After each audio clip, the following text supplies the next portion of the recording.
Welcome to all of you in MGB's Arts, Science and Commerce College, Malegaon City. Today's our lecture is in class FY BSc subject Geography for paper first semester first. Chapter number 1 is Introduction of Geomorphology and subtopic is Introduction of Physical Geography and its branches by Mahmudur Rahman. सबसे पहले यहाँ पर हम physical geography का introduction देखेंगे, उसकी definition देखेंगे कि फ़िज़िकल ज्योग्राफी क्या है। फिज़िकल ज्योग्राफी जो है एक ब्रांच है ज्योग्राफी की, ये ज्योग्राफी की एक मेजर ब्रांच है। सबसे पहले हम उसकी डेफिनेशन देखेंगे। The physical geography is the branch of natural science. ये क्या है? ये एक नेचुरल साइंस है। मीन्स नेचुरल साइंस उसे कहते हैं जो नेचुरल रूल बेस्ड हो, मतलब नेचर का क्रिएट किया हुआ, नेचर के रूल पर डिपेंडेंट साइंस है। मतलब नेचर ने इसको क्रिएट किया, ये ह्यूमन मेड नहीं है, बल्कि ये एक नेचुरल साइंस है जो कि नेचर के ज़रिए इसमें तमाम प्रोसेस वगैरह होते हैं। ये नेचुरल बेस्ड कहलाता है। Which deal with the study of process and patterns in the natural environment. और इसमें क्या स्टडी की जाती है? Study of process and pattern in the natural environment. इसमें नेचुरल इन्वायरमेंट की स्टडी की जाती है, मतलब एयर वाटर वगैरह की स्टडी की जाती है कि एयर कैसे फ्लो होती है, वाटर कैसे प्रेसिपिटेशन कैसे होता है, वाटर वगैरह जो है जब प्रेसिपिटेशन के ज़रिए ज़मीन पर गिरता है तो कौन कौन से इसमें प्रोसेस होते हैं, कैसे वो पानी बनता है, फिर वाटर साइकिल कैसे होता है। इन तमाम चीज़ों की स्टडी हम फिज़िकल ज्योग्राफी में करते हैं। Such as atmosphere, hydrosphere, biosphere, geosphere. इसमें सबसे पहले एटमॉस्फेयर की स्टडी की जाती है, मीन्स एयर की। एटमॉस्फेयर उसे कहते हैं जो हमारी अर्थ के आसपास जो एयर प्रेजेंट है उसे एटमॉस्फेयर कहते हैं। इसमें सबसे पहले एटमॉस्फेयर की स्टडी की जाती है जो कि फिज़िकल ज्योग्राफी का सबसे अहम कंपोनेंट है, सबसे इम्पोर्टेंट कंपोनेंट है। उसके बाद हम हाइड्रोस्फेयर की स्टडी करते हैं, the watery part of the earth. Hydrosphere उसे कहते हैं मतलब जो अर्थ पर जो वाटरी पार्ट मौजूद है, जैसे ओशन है, सीज है, रिवर्स है, लेक्स है, अंडरग्राउंड वाटर है। इसमें हम हाइड्रोस्फेयर में इन तमाम चीज़ों की स्टडी करते हैं और ये फिज़िकल ज्योग्राफी से डील करता है। उसके बाद हम इसमें बायोस्फेयर की स्टडी करते हैं। Biosphere means living organism, non living organism जो अर्थ पर प्रेजेंट है उसकी स्टडी करते हैं। वो किस रीजन में मौजूद हैं, कौन से इन्वायरमेंट में वो रहते हैं, कौन से इन्वायरमेंट में अपने आप को बेटर सरवाइव कर सकते हैं, और ये अपने आप को कौन से इन्वायरमेंट में बेटर एडप्ट करवा सकते हैं। उसके बाद हम जियोस्फीयर की स्टडी करते हैं, मतलब रिलेटेड टू अर्थ। इसमें अर्थ के तमाम जो स्टडीज़ आती हैं उससे रिलेटेड स्टडीज़ जो होती है, ज्योग्राफी से रिलेटेड स्टडीज़ जो होती है, इसमें जियोस्फीयर में हम इसको कवर करते हैं और ये भी फिज़िकल ज्योग्राफी को डील करती है। There are many branches of physical geography. यहाँ पर बहुत सारी हम मेजर ब्रांचेज जो है फिज़िकल ज्योग्राफी उसके बारे में हम पढ़ेंगे कि फिज़िकल ज्योग्राफी की मेजर ब्रांचेस क्या क्या हैं। सबसे पहली ब्रांच है जियोमॉर्फोलॉजी, जो कि हमारा टॉपिक है, सब्जेक्ट का टॉपिक है जियोमॉर्फोलॉजी। जब हम ये देखेंगे जियोमॉर्फोलॉजी क्या है, the study of earth's landform, its surface process and how the process change and have change the earth surface.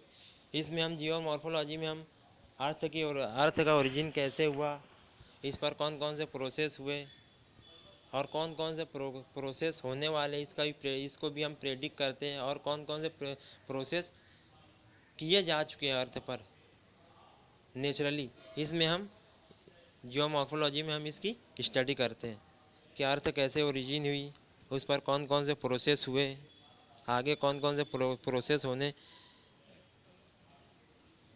क्या प्रेडिक्शन है। इन तमाम चीज़ों की स्टडी हम जियोमॉर्फोलॉजी में करते हैं। Such as erosion, landslide. Erosion होता है ज़मीन का कटाव होता है, जैसे एयर वाटर के ज़रिए एरोजन होता है, ज़मीन का कटाव होता है, लैंडस्लाइड्स होती है पहाड़ों पर। पहाड़ों के जो बड़े बड़े टुकड़े हैं वो ज़मीन पर आकर गिर जाते हैं, उसे लैंडस्लाइड कहते हैं। वोल्केनिक एक्टिविटी, जो आतिशफ़शा पड़ता है, वोल्केनिक एक्टिविटी होती है, अंदर ज़मीन के अंदर का मटेरियल, अर्थ के अंदर का मटेरियल ऊपर इरप्ट हो जाता है। जब ज़मीन के अंदर का दर्जा हरारत टेम्परेचर बढ़ता है तो अंदर का जो मटेरियल है वो बाहर आता है, उसे वोल्केनिक एक्टिविटी कहते हैं। अर्थक्वेक्स हम इसमें पढ़ेंगे। अर्थक्वेक की स्टडी भी जियोमॉर्फोलॉजी में की जाती है। उसके बाद है फ्लड्स वगैरह, मतलब फ्लड्स वगैरह की स्टडी करते हैं। मीन्स फ्लड्स कैसे अकर होते हैं, सैलाब कैसे आते हैं, इसकी स्टडी हम जियोमॉर्फोलॉजी में करते हैं। दूसरा है hydrology. The study of water cycle include water distribution across the planet in lakes, rivers and ground water quality, drought effects and probability of flooding in the region. इसमें हाइड्रोलॉजी में water cycle की study करते हैं कि water cycle कैसे होता है, water distribution across the planet, water का डिस्ट्रीब्यूशन कितना है, जैसे ओशन है, सीज है, इनका डिस्ट्रीब्यूशन कितना है, कौन सा ओशन कहाँ तक लोकेट करता है, कौन कौन से यानी ओशन में इसको डिवाइड किया गया है, कितने ओशंस में जो अर्थ पर वाटर उनमें उसको कितने ओशंस में सीज में डिवाइड किया गया है। वाटर क्वालिटी की स्टडी करते हैं, मतलब जो ज़मीन पर पानी मौजूद है वो सॉल्टी वाटर है या फ्रेश वाटर, इसकी स्टडी भी हम जियोमॉर्फोलॉजी या हाइड्रोलॉजी में करते हैं। एंड ड्रॉट इफेक्ट, और ड्रॉट जब आता है, सूखा पड़ता है, उसके इफ़ेक्ट्स क्या क्या होते हैं, इसकी भी स्टडी हम जियोमॉर्फोलॉजी में करते हैं। And probability of flooding in the region, और किसी एरिया में प्रोबेबिलिटी फ्लड की कितनी है, कितना फ्लड अकर हो सकता है, या कौन कौन से रीजन्स ज़्यादा बारिश वाले इलाके में आते हैं तो उन वहाँ पर फ्लड कितना अकर हो सकता है, यानी फ्लड कितना आ सकता है, इसकी प्रोबेबिलिटी की स्टडी भी हम हाइड्रोलॉजी में करते हैं। उसके बाद हम मेट्रोलॉजी की स्टडी करते हैं, फिजिकल ज्योग्राफी की में ये भी एक मेजर ब्रांच है फिजिकल ज्योग्राफी की। The study of earth weather such as precipitation, wind, storm and like, as well as forecasting short term weather based on the available data. इसमें हम वेदर की स्टडी करते हैं, मौसम की स्टडी करते हैं, कौन कौन सा किस इलाके में कौन सा मौसम पाया जाता है, कितने टाइम तक होता है, कितने महीने तक होता है, और एक पर्टिकुलर महीने में कौन कौन से क्लाइमेटिक चेंजेस होते हैं, इसकी स्टडी हम मेट्रोलॉजी में करते हैं। प्रेसिपिटेशन की करते हैं, यानी बारिश वगैरह ही करते हैं, कौन से इलाके में या किस कंट्री में या किस कॉन्टिनेंट में कितनी बारिश होती है, कैसे होती है, वहाँ पर कौन से फैक्टर्स इन्फ्लुएंस होते हैं जिसकी वजह से प्रेसिपिटेशन होता है, बारिश होती है। विंड वहाँ की कैसी है, विंड कैसे ब्लो होती है, कौन कौन सी विंड्स वहाँ पर इफेक्ट होती है तो प्रेसिपिटेशन होता है। स्टॉर्म की स्टडी करते हैं, तूफ़ान वगैरह की स्टडी करते हैं वहाँ पर, कि वहाँ पर तूफ़ान कैसे आते, कितने आते हैं, कैसे आते हैं, या तूफ़ान आते हैं कि नहीं आते हैं, क्लाइमेट पर इसका क्या असर पड़ता है स्टॉर्म का, इसकी स्टडी हम मेट्रोलॉजी में करते हैं। And like the as well as forecasting short term weather based available data, और हम वेदर को फोरकास्ट कहते हैं, मीन्स प्रेडिक्ट करते हैं कि वेदर कैसा होगा, यानी हम पर्टिकुलर रीजन में वेदर फोरकास्ट करते हैं, मतलब प्रेडिक्ट करते हैं वेदर को कि आने वाला वेदर या आने वाला मौसम कैसा हो सकता है अवेलेबल डेटा की बुनियाद पर। मीन्स किसी एरिया में सर्दी है तो हम आगे के उसके हिसाब से हम आगे की कंडीशन को प्रेडिक्ट करते हैं, मतलब आज अभी सर्दी है तो आने वाले महीने में कितने कितने दिन ये सर्दियाँ चलेगी, इसकी बुनियाद पर हम इसको फोरकास्ट करते हैं, उसको प्रेडिक्ट करते हैं। उसके बाद क्लाइमेटोलॉजी आएगा। The study of earth atmosphere and climate, how it has change the over time and how human have affected. इसमें हम क्लाइमेट की स्टडी करते हैं, क्लाइमेट कैसा होगा और ये कितने समय तक होगा, और ये ह्यूमन बींग पर इसके क्या क्या इफ़ेक्ट होते हैं। इसकी स्टडी हम क्लाइमेटोलॉजी में करते हैं। पांचवी ब्रांच है ग्लेशियोलॉजी, मीन्स ग्लेशियर का जोग्राफिया। तो जो समुंदरों में बड़े बड़े बर्फ़ के तोदे होते हैं उसकी स्टडी इसमें की जाती है। The study of glacier and ice sheets. इसमें क्या किस चीज़ की स्टडी किया है? ग्लेशियर्स एंड आइस शीट की। मतलब जो आइस शीट मीन्स जो चादरें होती है, बर्फ़ की चादरें होती है, जैसे ऊपर हमारी ज़मीन के ऊपर ग्रीनलैंड है, नीचे अंटार्कटिका है, ये बड़ी बड़ी आइस शीट है, मतलब बर्फ़ की चादरें। इसकी स्टडी हम ग्लेशियोलॉजी में करते हैं, इंक्लूडिंग देयर फॉर्मेशन। और ये ग्लेशियर और आइस शीट का ओरिजिन कैसे हुआ, ये किस तरीके से ओरिजिन हुआ, इसकी स्टडी भी हम इस ग्लेशियोलॉजी में करते हैं। एंड देयर साइकिल, और इनके साइकिल्स के बारे में, ये कैसे इनका चक्कर होता है। And effect on the earth climate, और अर्थ की क्लाइमेट पर इनका क्या असर होता है।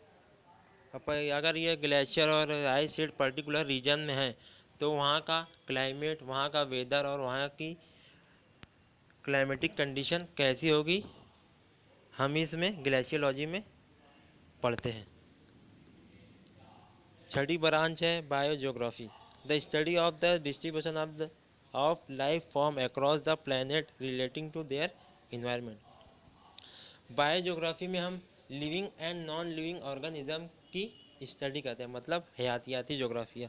मतलब इसमें हम ज़मीन पर जो लिविंग और नॉन लिविंग ऑर्गेनिज्म प्रेजेंट है इसकी स्टडी करते हैं। ये कौन से एरिया में पाए जाते हैं और कौन से एरिया में, यहाँ कौन से एरिया में ज़्यादा पाए जाते हैं, या कोई पर्टिकुलर लिविंग ऑर्गेनिज्म है तो एक पर्टिकुलर रीजन में ज़्यादा पाए जाते हैं, इसकी क्या वजूहत है कि ये ज़्यादा पाए जाते हैं और दूसरे रीजन में ये कम पाए जाते हैं। तो इसकी क्या वजूहत है कि क्लाइमेटिक वजूहत इसकी क्या क्या है जो ये यहाँ पर कम पाए जाते हैं। या जितनी भी लिविंग लाइफ है, वो अर्थ पर जितनी भी लिविंग लाइफ है उसकी स्टडी हम करते हैं, उसके इन्वायरमेंट की स्टडी हम करते हैं कि पर्टिकुलर लिविंग ऑर्गेनिज्म एक पर्टिकुलर इन्वायरमेंट में अपने आप को किस तरह एडप्ट करती है, इसके बारे में हम बायोजियोग्राफी में पढ़ते हैं। सातवीं ब्रांच है पेडोलॉजी, मीन्स सॉइल का जोग्राफिया, मीन्स मिट्टी का जोग्राफिया। पेडोलॉजी में हम सॉइल की स्टडी करते हैं। The study of soil includes types, formation and regional distribution over earth.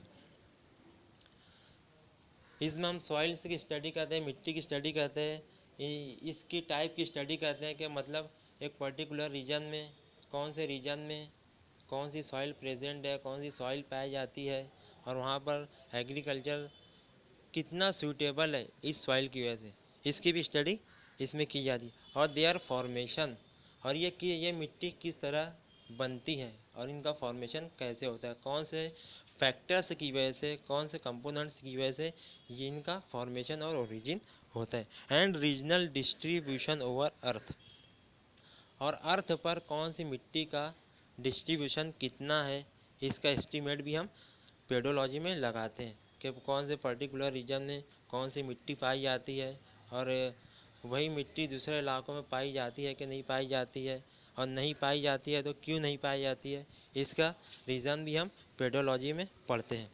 The coastal geography, आठवां है द कोस्टल जोग्राफी, मीन्स साहिल का जोग्राफिया, मतलब समुद्री साहिल का जोग्राफिया। The study of coast specifically concerning what happen where land and water meet. इसमें हम कोस्टल एरियाज़ की स्टडी करते हैं, पानी कैसे मीट होते हैं, साहिल से कैसे मीट होते हैं, वहाँ पर तुगयानी कितनी आती है, टाइड से कितने आते हैं, और टाइड से आने और तुगयानी आने की वजह से वहाँ के रीजन में, वहाँ के लैंड सरफेस पर, कोस्टल एरियाज़ में क्या क्या इफ़ेक्ट होते हैं, और क्लाइमेट पर, समुंदर में क्या, क्लाइमेट की वजह से समुंदर पर क्या क्या इफ़ेक्ट होते हैं। इन तमाम की स्टडी हम कोस्टल जोग्राफिया में करते हैं। उसके बाद आता है ओशनोग्राफी, मीन्स ओशन का जोग्राफिया या समुंदर का जोग्राफिया भी हम इसे कह सकते हैं। The study of world's ocean and seas including aspect such as floor, depth, tides, coral reef, under water eruption and current. इसमें हम ओशन और सीज की स्टडी करते हैं, कौन सा ओशन कहाँ पर है, कितनी जगह पर वो, कितनी जगह को वो लोकेट करता है, कितनी जगह को वो घेरता है, उसका डिस्ट्रीब्यूशन कहाँ है, कहाँ कहाँ पर है, कौन कौन से कंट्रीज़ को वो कवर करता है, सीज और ओशन, इसके बारे में हम ओशनोग्राफी में पढ़ते हैं। Including aspect such as floor depth, और कौन से समुद्र की डेप्थ कितनी है, वो कितना गहरा है, कहाँ पर इसकी डेप्थ ज़्यादा है, कहाँ पर इसकी डेप्थ कम है, ये सब हम ओशनोग्राफी में पढ़ते हैं। टाइड्स के बारे में भी पढ़ते हैं, टाइड्स कितने आते हैं वहाँ, उस टाइड्स की फ्रीक्वेंसी क्या क्या है, कितने टाइम पर वो आते हैं और कितने टाइम पर वो जाते हैं। कोरल रीफ यहाँ पर हम मीनिंग लेंगे मूंगों की चट्टानें, मतलब वहाँ की चट्टानें कैसी हैं, वहाँ पर सॉल्टी वाटर होने की वजह से वहाँ का चट्टानों का नेचर कैसा है, इसकी स्टडी है भी हम ओशनोग्राफी में करते हैं। Underground eruption and currents. Underground eruption mean जो ज़मीन के समुंदर में ज़मीन के अंदर से एरप्शन होता है, मटेरियल निकलता है, जैसे समुंदर के अंदर भी वोल्केनिक एरप्शन होता है, अर्थक्वेक्स आते हैं, तो जो जब वो मटेरियल वहाँ से बाहर समुंदर के अंदर से बाहर निकलता है, इसकी स्टडी भी हम ओशनोग्राफी में करते हैं। एंड करंट्स मीन्स तुगयानी, मीन्स जो लहरें आती है समुंदर में, उसकी स्टडी भी ओशनोग्राफी में की जाती है। तुगयानी कौन से समुंदरों में आती है, कौन से समुंदरों में कम, या तो कौन से समुंदरों में कम आती है या कौन से समुंदरों में ज़्यादा आती है, इसकी स्टडी हम ओशनोग्राफी में करते हैं। And last one is environmental geography, means माहौलियाती जोग्राफिया, इसमें हम हमारे माहौल की स्टडी करते हैं। The study of interaction between people and their environment, इसमें हम देखते हैं कि इन्वायरमेंट का ह्यूमन के साथ कैसा इंटरैक्शन है, या मैन का इन्वायरमेंट के साथ इंटरैक्शन कैसा है, या इन्वायरमेंट का मैन के साथ इंटरैक्शन कैसा है, इन तमाम चीज़ों को हम देखते हैं। या ह्यूमन कौन से इन्वायरमेंट में अपने आप को एडप्ट करता है, या कौन से इन्वायरमेंट अपने आप को एडप्ट करवा सकता है, इन सब की स्टडी हम इन्वायरमेंटल ज्योग्राफी में पढ़ते हैं। And result effects both on the environment and on the people, और ये एक दूसरे के असरात से कैसे अफेक्ट होता है, मतलब किसी इन्वायरमेंट में इंसान रहता है या ह्यूमन बीइंग रहता है, तो वो अपने आप को उस इन्वायरमेंट में कैसे ढालता है, इसकी स्टडी भी हम इन्वायरमेंटल ज्योग्राफी में करते हैं। जो हमारे आसपास लिविंग ऑर्गेनिज्म मौजूद हैं, उसकी स्टडी भी हम इन्वायरमेंट में करते हैं। तो ये था हमारा short introductory part, physical branches, physical geography की ब्रांचेस का जो मेजर मेजर ब्रांच हैं उसके बारे में हम इंट्रोडक्टरी पार्ट देखा। इसका शॉर्ट में हम इसके ताल्लुक से गए। नेक्स्ट लेक्चर में हम आगे के पॉइंट देखेंगे, आगे के टॉपिक से देखेंगे। Thank you.